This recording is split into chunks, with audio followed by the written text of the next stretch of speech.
So I'm going to step away from the podium on this one. And I'll try to be expeditious here because I'm going to split my time between what I'm going to talk about, and then because we have Sunita Satyapal here, who's the director of the fuel cell program, I won't cover her topics. I'll allow her to come up here.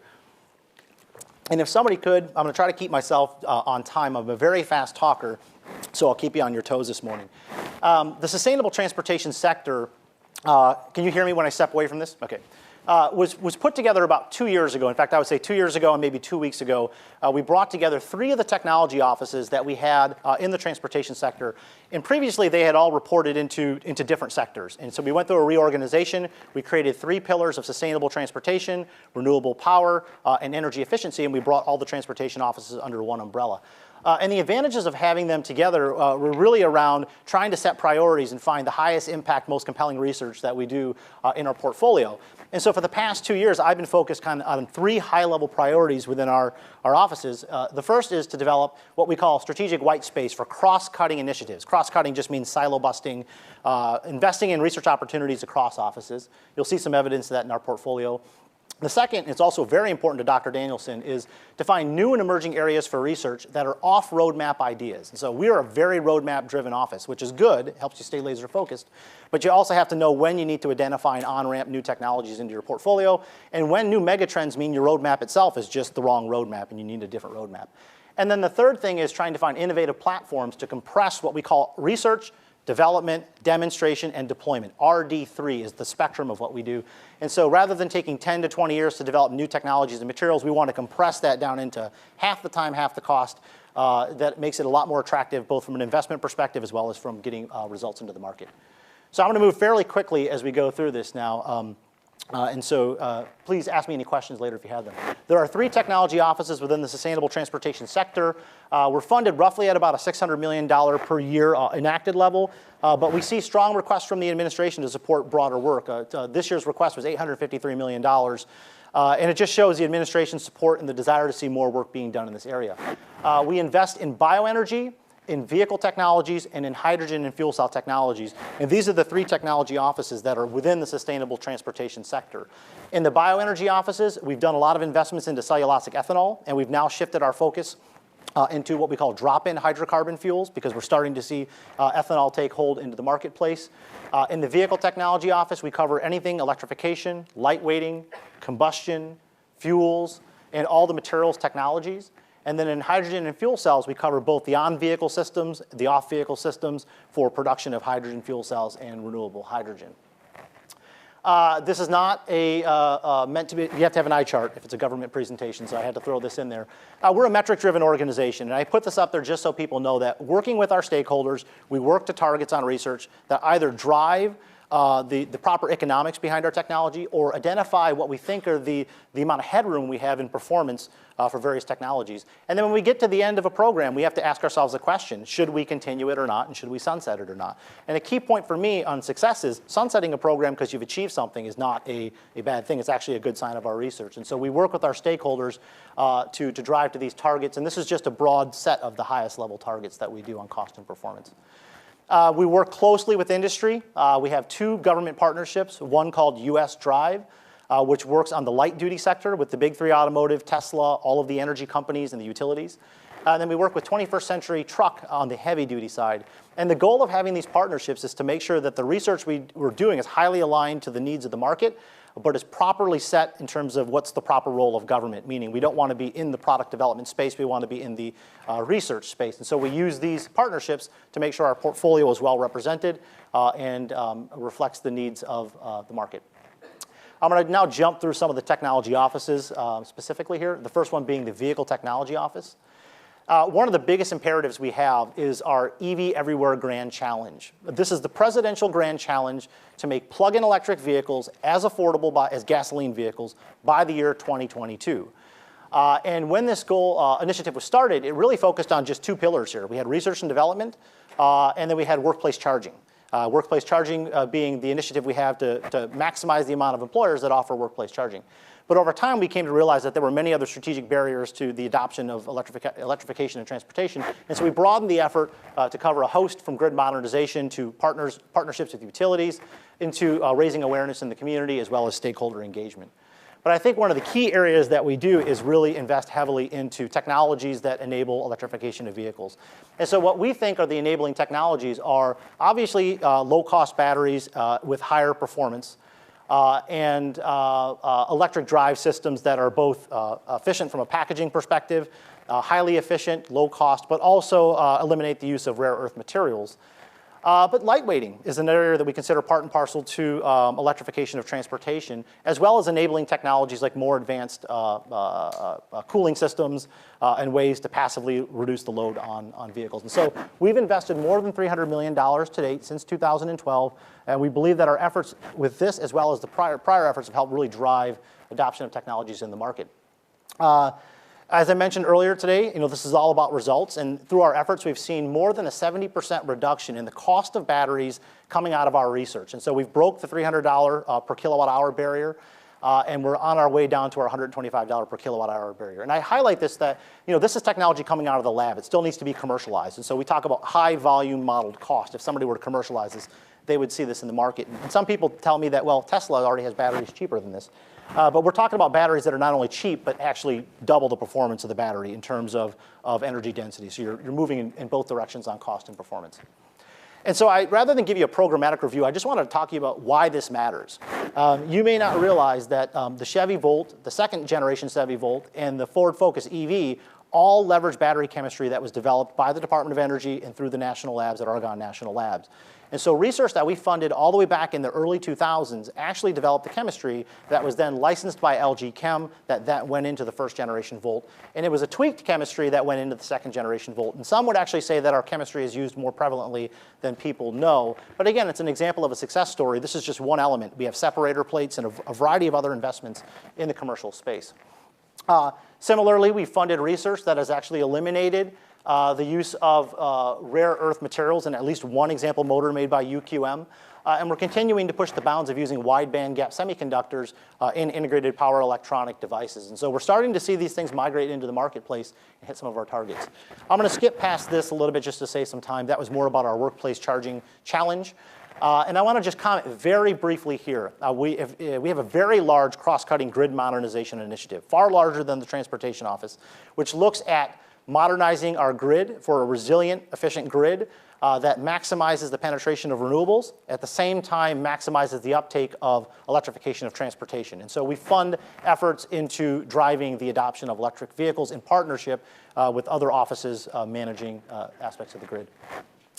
In the area of lightweight material technology, and I won't ask you to read this, I'll just talk to it a little bit. We have 4 key areas that we work on. We have advanced high-strength steel, we have aluminum alloys, we have magnesium alloys, and we have carbon fiber composites, and then the mixed material systems and the joining methods for those systems.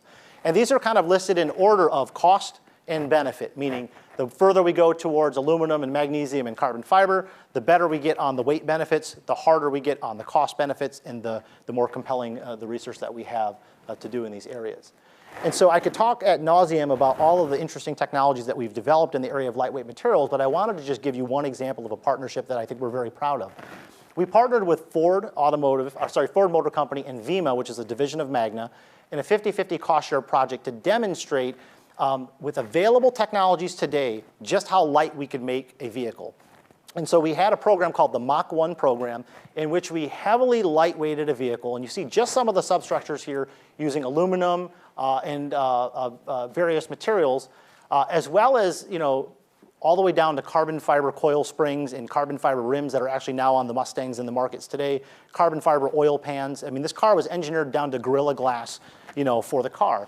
And we were able to show that we were able to build a car that could remove 800 pounds of weight and take it from a compact class of a Ford Fusion all the way down to a subcompact class with materials that are available today. May not be fully cost competitive, but they're available today. And then we crashed the car to show that you could crash a lightweight car and still have adequate safety. And so, again, 25% weight reduction, and you've seen Ford leading in the marketplace in terms of trying to get technologies out there fast. And so we're very proud of this effort here. Combustion is still in vogue. In fact, as my colleague here will tell you in the front row, it's not just one of the primary modes of improving efficiency. It is the mode that is nearest term in terms of the predominance of engines and the fact that engines are going to be around for a while. So we could debate, I mean, our goal is to get to electrification, but we have to take care of our engines. Our research here focuses on kind of three primary areas with the overarching goal of getting to a 35% fuel economy improvement in passenger car for gasoline spark ignition and a 50% improvement for diesel.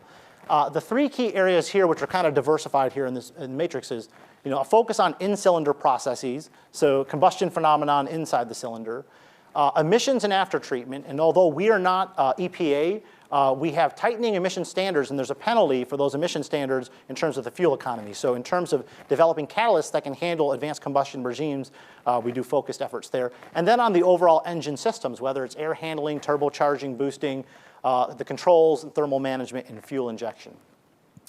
And our goal here is to really try to get ahead of combustion into some advanced combustion regimes with a focus on what we call low temperature combustion. Some of you may be familiar with things like HCCI or homogeneous charge compression ignition, dilute gasoline or lean burn technologies, and then clean diesel technologies. And the goal of these is very simple.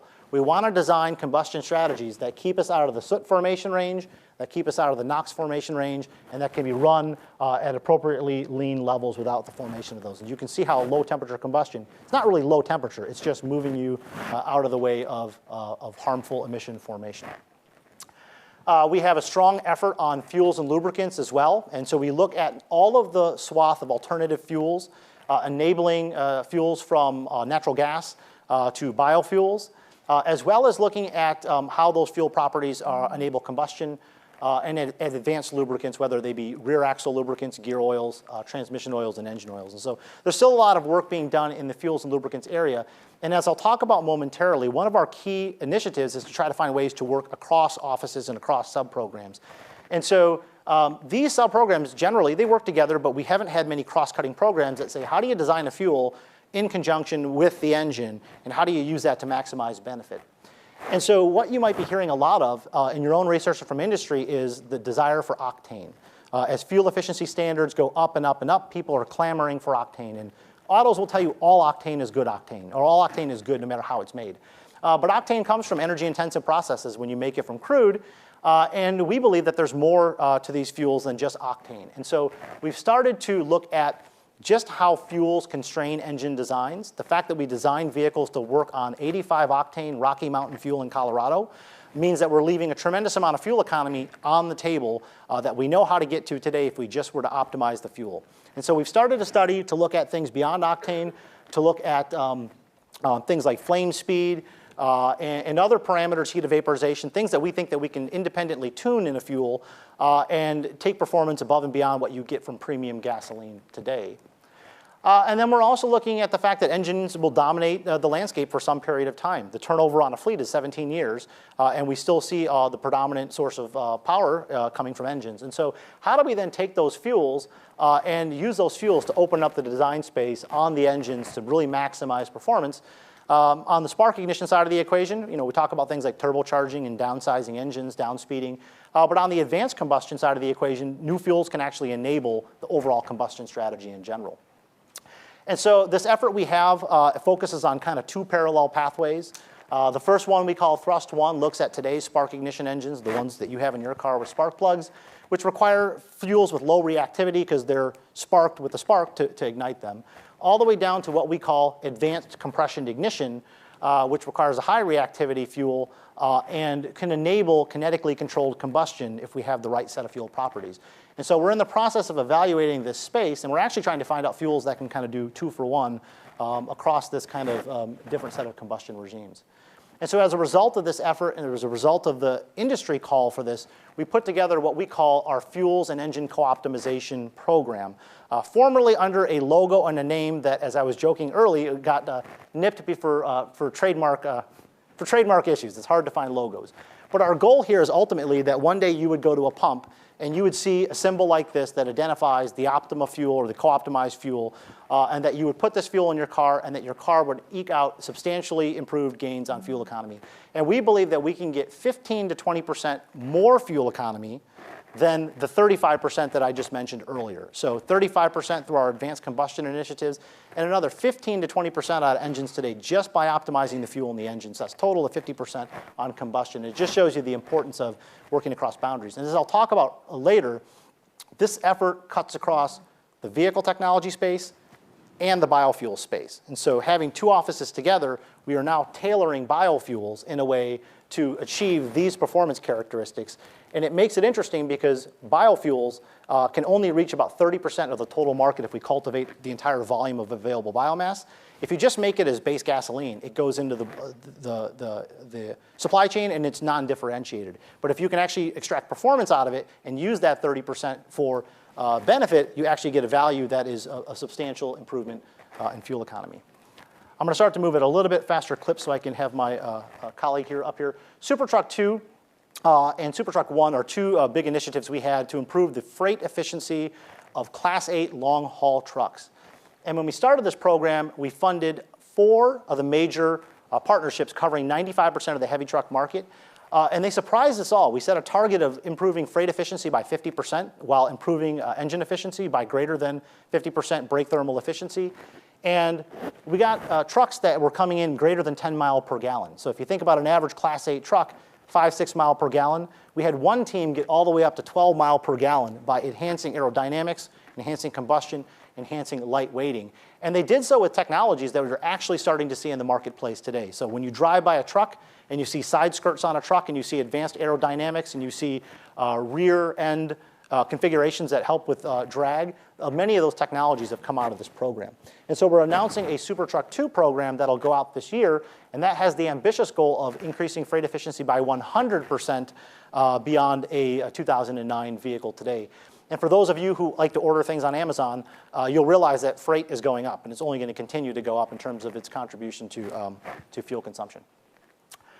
And then within our portfolio, we do what we call outreach, deployment, and analysis efforts that engage through our Clean Cities coalitions with the communities to help them deploy alternative fueled vehicles. We have about 90 to 100 coalitions that work across the country in various cities.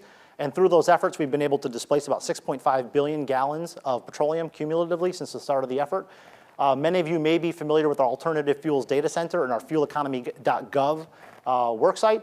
And that we have our EcoCar 3 program. And is there an EcoCar program here at Stanford?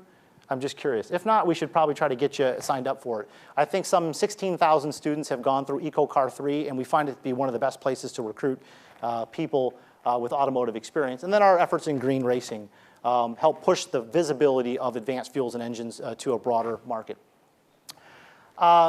I want to just talk briefly about the system level discussion because I was mentioned earlier about components and systems. So our typical focus today, as I would say it, is to do component level research. We focus on the widget that goes into the car to make the car better. So the better battery, the lighter weight material, the better engine, and we make an independently unconnected car more efficient. That's our focus today. And it's subject to all the behaviors of drivers. So a driver can go in and toss all the fuel economy out the window. And we know that tomorrow it's going to be an increasingly system-level focus with a concerted, more automated, connected system that works in concert with one another, and that the car may or may not be the centerpiece of the transportation environment anymore. It might be a multimodal system, and that we have a managed set of behaviors and decisions. And so we've started a new initiative called Transportation as a System that explores these untapped system-level efficiencies across 5 pillars of connected and automated vehicles, multimodal transportation, vehicles and fueling infrastructure, and urban systems, and most importantly, what we call mobility decision science. The decisions that people make that we need to understand in terms of how they interact with the whole Internet of Things and the whole mobility system writ large. And so we were very pleased to see a $20 million request in our budget this year showing that we're actually putting a very concerted effort in this space. And so why are we doing it? When I first asked the question, should we work on connected and automated vehicles? The first thing that we were told is people thought we were jumping on the bandwagon. Like DOT had control of this, industry's on top of this, why is DOE playing in this space? And so we conducted a preliminary study at the national labs and asked them, so what are the energy implications? And they came back and they said, well, on the upside, it could be really great. We can get a 90% reduction in our energy consumption beyond what we think we're going to get to by 2050 through deeper electrification, traffic flow smoothing, all of the things that we think will enable better transportation. But on the flip side, because of what we call the rebound effect, we think that we could have double the energy consumption as a result of these technologies because people are traveling more, traveling faster, traveling longer distances, and in the end, we think that vehicle miles traveled could go more than 1 trillion miles more than what we have today. And so you get more efficient vehicles and using a lot more of it. So again, we're doing a lot more research in that space. And to start our efforts, we're leveraging what we call the capabilities in our national labs through our DOE Smart Mobility Consortia, where SMART in this context stands for basically systems and modeling for accelerated research and transportation. It's kind of our first foray into bringing a layered toolkit for analysis on energy implications for future mobility systems. And we're going to use this effort then to determine what's the next layer of research that we need to do in actual physical research on new vehicle systems for future mobility. This consists of 5 national labs, each of them leading one of the pillars that I mentioned, from behavioral science to connected and automated vehicles to multimodal transportation and the others. And that we're trying to put together what we would have as a comprehensive set of tools that we can bring to bear for industry, cities, and others to analyze the energy implications of these technologies. And so I'm going to quickly go through the bioenergy office here. How am I doing on time? About 20 minutes in, and then we'll switch gears momentarily. So just big picture on the world of bioenergy. So why bioenergy and why biomass? We have about 1 billion tons of biomass that can be produced sustainably between 2030 and 2040, not including things like algae, so terrestrial biomass resources.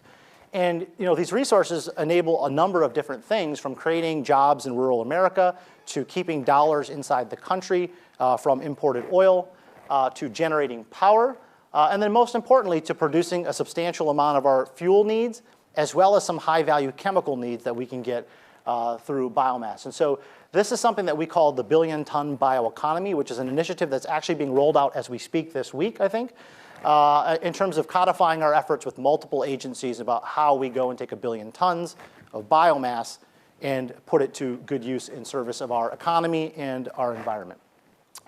Our goal is to displace an entire barrel of oil. So if you look at a barrel of oil, only about 42% of that goes towards gasoline.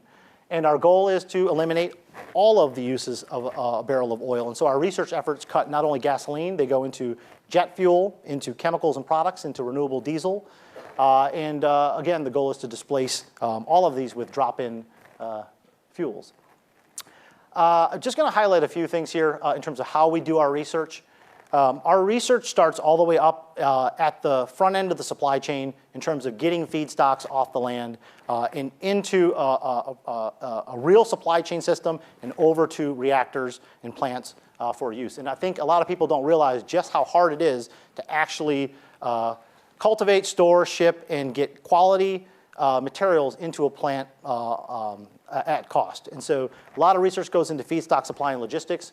We then focus a tremendous amount of our efforts on thermochemical conversion and biochemical conversion pathways to convert that into intermediates for fuel, and then we talk about upgrading those into finished fuels. And so we work on the front end, the pretreatment, the conversion processes, and then ultimately getting the products out. And our goal is to lower the risk at the unit operation scale, and then to integrate that into demonstrations and to lower the risk at increasing scale and integration. As I mentioned earlier, we're focused on drop-in biofuels because we're starting to see our efforts on cellulosic ethanol take hold in the marketplace with the launch of 3 plants that are starting to operate, still going through some startup issues. We expect probably within the year or so that they'll be fully operational. But now that we've seen these getting market traction, we've shifted our efforts towards drop-in biofuels. And so in the area of drop-in biofuels, we fund a lot of pilot scale and demonstration scale efforts. And the goal of these pilot scale and demonstration scale efforts is to shepherd our technologies out of the lab and towards the market. And what we find is that by investing in these pilot and demonstration scale facilities, we're able to significantly lower the risk such that companies can go access bank financing and build their own commercial scale plants.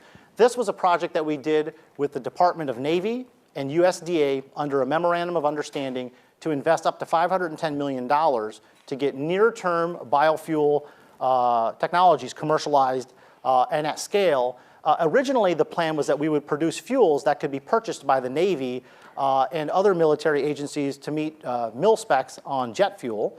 What we're finding, though, is United, Cathay Pacific, Southwest Airlines, and others have all signed up to buy offtake agreements to these plants because in aviation, you can't put batteries on a plane, and you can't, there's not many other options you have other than to have a dense liquid fuel.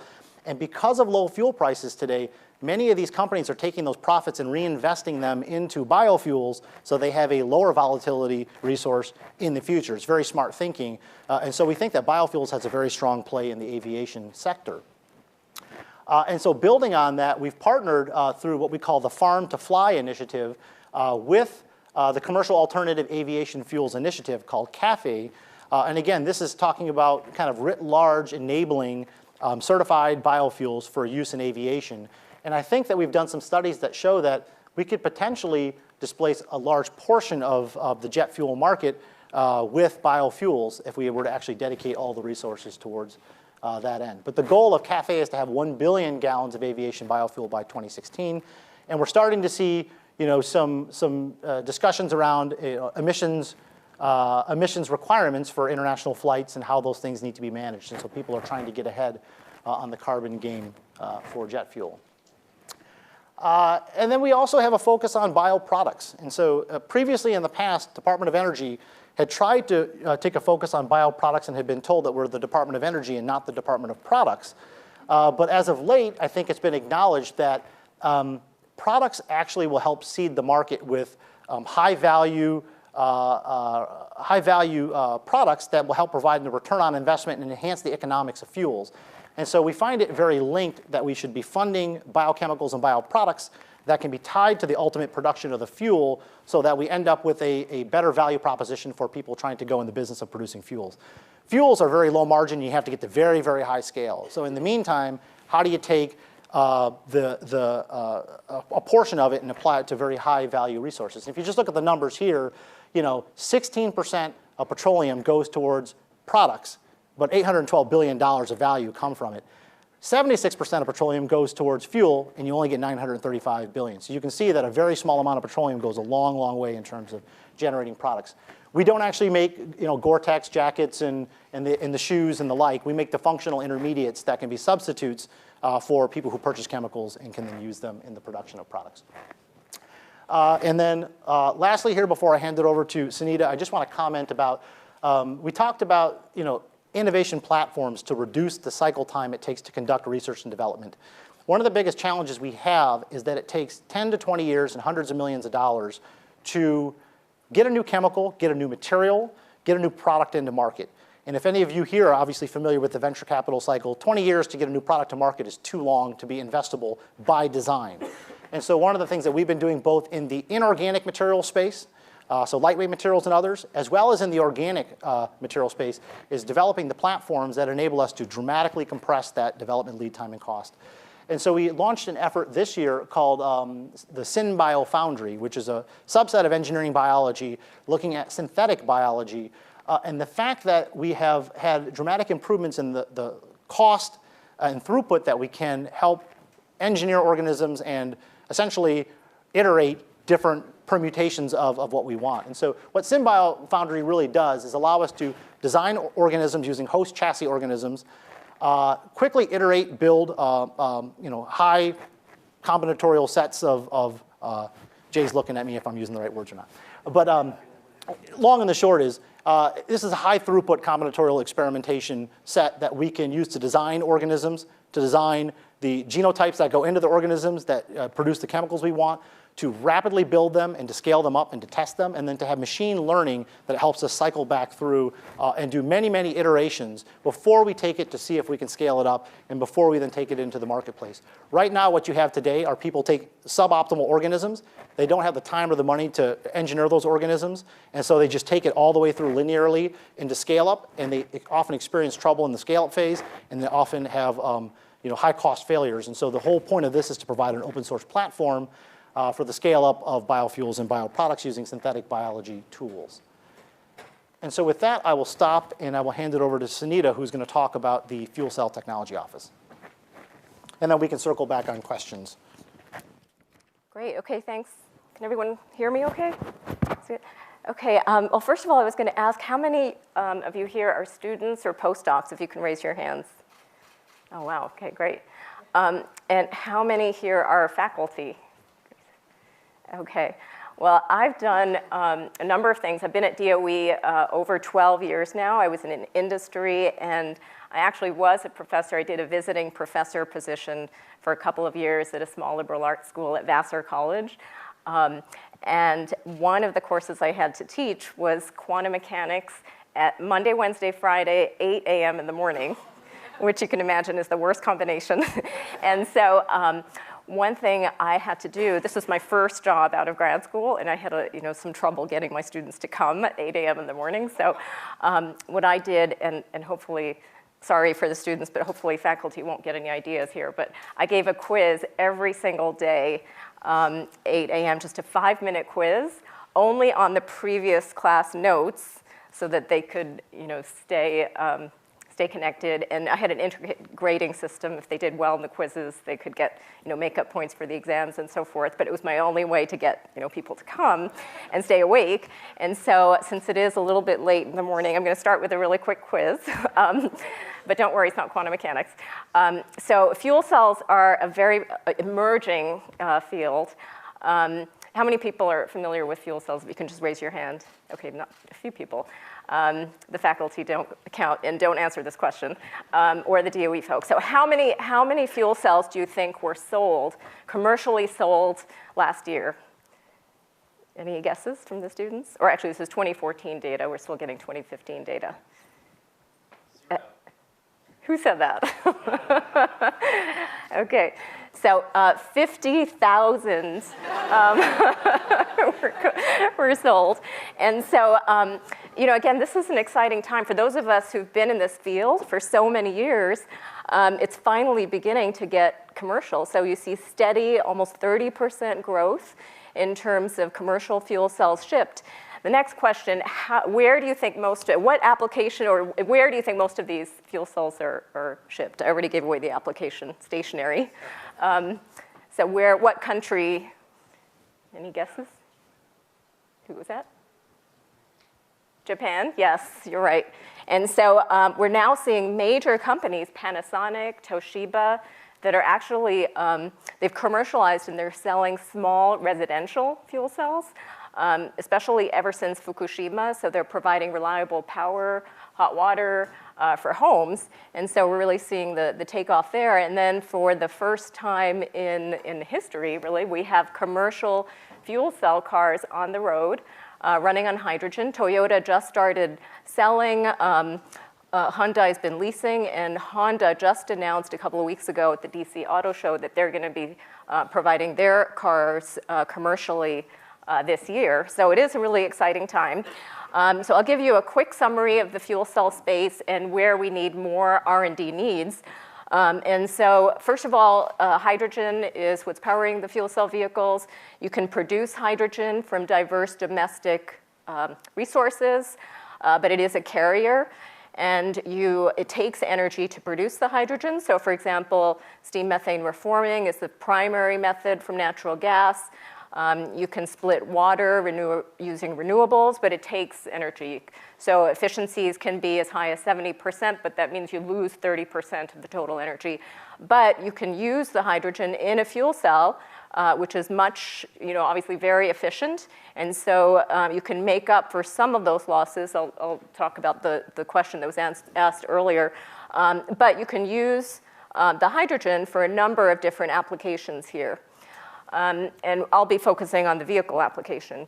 So again, we look at the total efficiency, the total well-to-wheels emissions and petroleum reduction potential. You have to look at all the steps in the process. And if you look at today's vehicle, we produce about 430 grams. This is basically carbon emissions per mile. And if we had advanced combustion technologies and so forth, we can get quite a bit of reduction. And if we have fuel cell vehicles, if we produce the fuel cells from natural gas at the station, you still get a 50% reduction, again, in the total well-to-wheels emissions, carbon emissions, compared to today's vehicles. If we look at compared to future advanced vehicles, you still get quite a bit of a reduction when we produce hydrogen from renewables. And then obviously, the goal is producing hydrogen from renewables where we can get significant reductions compared to today's vehicles. So now, when it comes to the office, our mission is how do we enable widespread commercialization? I already mentioned that the fuel cells are starting to be commercialized, but there's still a lot of challenges. We don't want to overhype. And our main areas are hydrogen R&D and fuel cell R&D. And then we have a number of cross-cutting areas I'll touch on. But we're guided, as Ruben mentioned, by a number of very specific metrics. So we're looking at how do we get cost competitive with incumbent and other advanced technologies, both in terms of the fuel cell, hydrogen storage, hydrogen. And if we look at where we are today compared to where we need to be, again, in green, these are the metrics where we need to be competitive. And what we do is we take the latest state-of-the-art advances and we project based on high volume, because obviously we're not producing at volume, where we are compared to where we need to be. And at low volume, so today, in fact, California has been the leader in terms of stations. There are about 10 public stations. Governor Brown basically committed $100 million for 100 stations. But if you look at the stations that are selling hydrogen now in California, they're still pretty high. We need to get the cost down. And obviously, fuel cells at low volumes are still very high. So we have a number of challenges. This one really emphasizes cost. And if you look at where those challenges are, and for students and those thinking about getting into this field, where we need help in is the catalyst for the fuel cell. It's still the biggest cost contributor for the fuel cell. So we're looking at non-platinum group metal catalysts, for example. For hydrogen at the station, we store the hydrogen on board the vehicle as high pressure tanks. And so compression is a big cost contributor at the station. And then on board the vehicle, we have to store hydrogen. Right now, they use carbon fiber composite tanks, and the carbon fiber is really a big piece of the puzzle. So that's where we need more work. And if you look at the program, in the one-slide version of the program, we basically cover R&D. So there's been lots of advances. So 50% reduction in the cost, 5 times less platinum, lots and lots of progress. There's more that needs to be done. And then we also validate the technologies under real-world conditions. So for example, we've independently tested over 200 fuel cell vehicles, driving over 6 million miles, getting lots and lots of real-world data that helps feed back into the R&D program. And then we also have a small effort on deployment, where for example, we look at early markets. We started with forklifts and backup power units for cell phone towers, and we cost-shared about 1,600, and now we're tracking over 13,000 that companies are purchasing without DOE funding. And so for the first time, we're seeing major companies. In fact, Walmart just purchased over 1,000 fuel cell forklifts, and partly because it just takes a few minutes to refuel instead of charging the batteries. There's 0 emissions. Sprint is deploying hundreds of fuel cells for backup power for their cell phone towers. Coca-Cola, FedEx, there are a number of companies that are now actually purchasing fuel cells. Hydrogen infrastructure is a major challenge, and so we have launched a public-private partnership called H2 USA. There are about 45 partners, all the major car companies. I mentioned California. The state of California is officially a partner. Governor Brown signed on. And we have a number of working groups. And we actually welcome students, postdocs, universities to participate in addressing some of the challenges here with hydrogen. So I'm going to end with just a couple of more technical examples. That's kind of the 30,000-foot level. And one of them is related to catalysts. So a lot of people think that catalysis is just a really old field. There's really nothing new. But there was a very exciting discovery that came from one of the projects that we funded. And there was good science, but a little bit of serendipity. And so the researchers basically left the catalyst. This was a platinum nickel 3 crystalline catalyst, and they left it in the solvent a little bit longer than planned You know how that goes, and they expose it to air. I think it was left in a desk. And what happened was it spontaneously de-alloyed from the inside out to create this hollow nanoframe structure. And what they found was it was platinum rich on the outside as opposed to nickel rich. And platinum is, as we all know, one of the best catalysts. And they found a 30-fold increase in the catalytic activity for the fuel cell oxygen reaction. And then what they did is they put an ionic liquid inside this hollow nanoframe that increased the oxygen concentration in there and basically increased the reactivity even more. And so we have, for the first time, then they put it into membrane electrode assembly.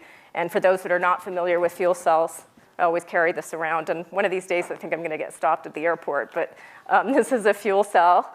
So you have hydrogen on one side, air on the other, oxygen from the air on the other side. And protons go through the membrane. Obviously, electrons don't, because then it would short out. And we've been optimizing this for years. And so now this size, just so you get an idea of power, this can power a light bulb. So we can stack these. The typical car has a fuel cell stack about this big, an electric motor, so there's no combustion, no pistons. And so we're looking at, how do we reduce the platinum catalyst in the fuel cell MEA? So that's one example. And then the other I'll end with is, how many people have heard of trigeneration? Okay, so we demonstrated the world's first trigeneration system. Cogeneration, most people know, or CHP, combined heat and power.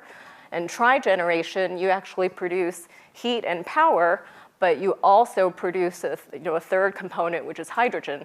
And this also we demonstrated in California at a wastewater treatment plant. And basically, it's a high temperature fuel cell, and it used biogas from basically sewage waste. And so it just as in any fuel cell, you produce power and heat, but then off the anode, you can produce some hydrogen as well. And so you have this additional value-added stream of power and heat. So we have a station that has both natural gas and hydrogen from the Trigen system. So moving forward, I wanted to highlight a couple of areas that might be of interest to Stanford. So we have consortium projects that we're launching, one on fuel cell performance and durability, hydrogen storage, Materials Advanced Research Consortium, or HIMARC. And then we have two new ones, ElectroCat, which is going to focus on non-platinum catalysts, and then Renewable Hydrogen Production Consortium. And we actually have a workshop. One of our foremost PIs, who we actually nominated for a PCASE, a Presidential Early Career Award, Tom Jaramillo, who's at Stanford, is helping us host a workshop April 14th and 15th right here at Stanford, focused on, and we've been talking with Arun as well, on renewable hydrogen production. And so here the idea is that we're going to have a core of national lab capabilities, and then we'll have annual funding opportunity announcements where we'll have a steady influx of university, industry projects that can interact with the consortium. So, and we're very interested in trying to engage all of you. So I think what I'll do now is end with that. And then finally, how many people have actually driven or ridden in a fuel cell car? Okay, not too many. So we have a number of cars in California. We're going to be doing another international event here in the Berkeley area, May 17th. We're going to have a special student activity as well. We'll have cars and so forth. So if you're interested, let me know. We'll keep you posted. But we did have the Secretary of Energy drive, and so I'll end with that here. So you can see this is actually, Ruben and I are sneaking into the back seat there.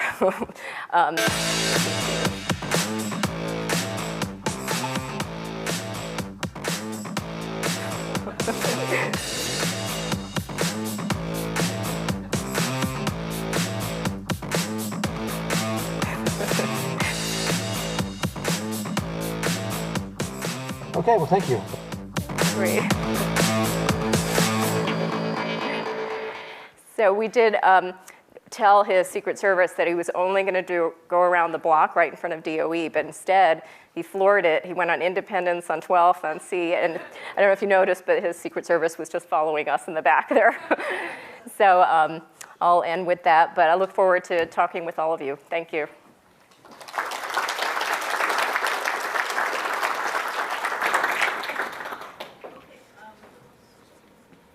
Maybe you both can just stay up there, and so we have some time for questions.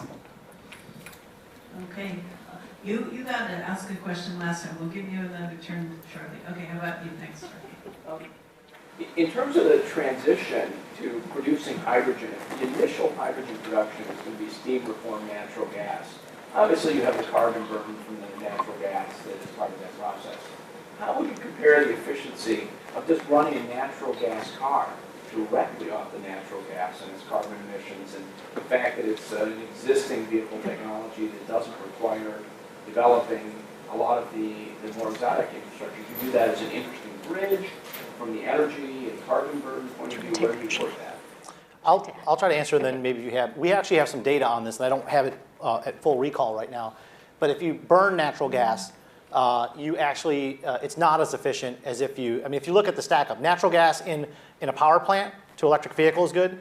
Natural gas, steam methane reforming to fuel cell is better, and burning it's the worst way to go in terms of light duty vehicle efficiency. You get either a 9% gain in greenhouse gas emissions if you ignore fugitive emissions, and potentially a negative impact if you include fugitive emissions. So what the chart was shown up here was even with steam methane reforming, you get a 50% reduction in wells to wheel or even cradle to grave carbon by using steam methane reforming and then using the hydrogen in a fuel cell. And maybe I'll just add that, obviously we've been engaging with the car companies over many years, and even Honda is no longer, selling their CNG Civic.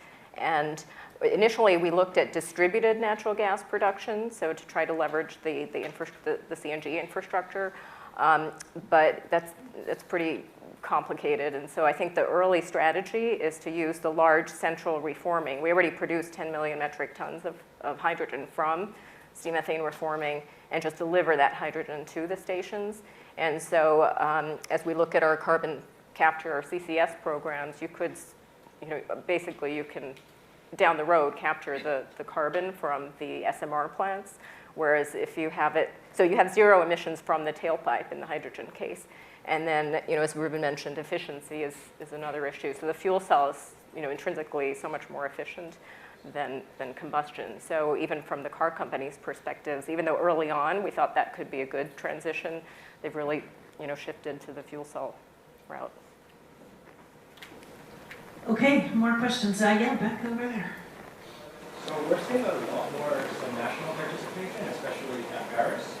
How does EERE work with subnationals on transportation, in particular local transportation or hydrogen?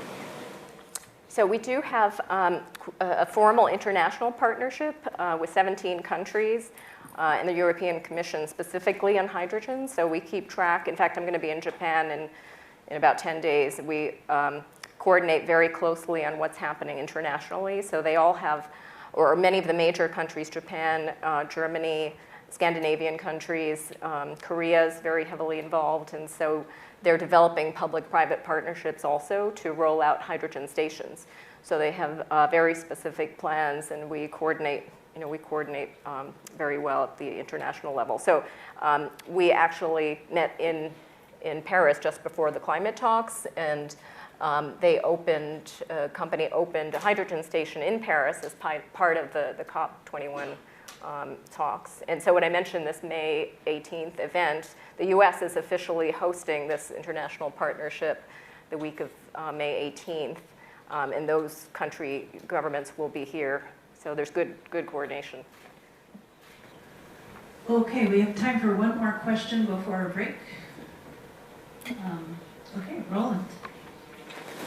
This question for you, Ruben. So you talked about lightweighting, and you also mentioned, but didn't talk much about behavior and decisions. Yeah. 40 years ago, I used to drive a 1965 Mini, which weighed 1,200 pounds. And today's Mini weighs 2,800 pounds. So certainly some of the difference is security and safety, but not 1,600 pounds worth, a lot of it is probably leather seats and widgets and electric windows and whatever. Yeah. How do we change behavior decisions so that people don't want 1,600 pounds of stuff in their car? Yeah, I wish I had a chart here. We have there's kind of two answers to this question. One is we have this great chart that shows almost all of the lightweighting we've done has gone into structural components that need to be stronger and lighter to support all the extra creature comforts that we're putting in our car. So a large percentage of the weight has gone into safety, which is good. Cars haven't gotten lighter because of that. But in terms of comfort in other things, weight has gone up as a result of that. So I think one of those things is we need to figure out a way to drive behavior on that end. And I don't know how we would do that from a consumer perspective other than to continue to regulate from a CAFE perspective and make the companies pick and choose what, they want to differentiate, right? So they're going to continue to add weight in some areas where I think they can get a value for that. The other piece is on the safety side. So there's this notion that if you had connected and automated vehicles or crash avoidance, you could lightweight vehicles. I've talked to consumers who have this impression that says a heavier vehicle is a safer vehicle. So why would you put me into a lighter vehicle? And I know in Michigan it was the same way. You felt safe in a heavy vehicle when I lived there. So I don't have the answer as to how we need to address that, other than the fact that we are contemplating these kinds of issues, particularly on the fact that a more optimal vehicle might be a substantially lightweight vehicle. How do you get a total shift, right, in terms of not having a consumer think that the lighter vehicle is the less safe vehicle? But it's a good, compelling question. We just haven't got an answer on it yet. Okay, well, thank you. That was really exciting and so encouraging, and we'd like to thank you.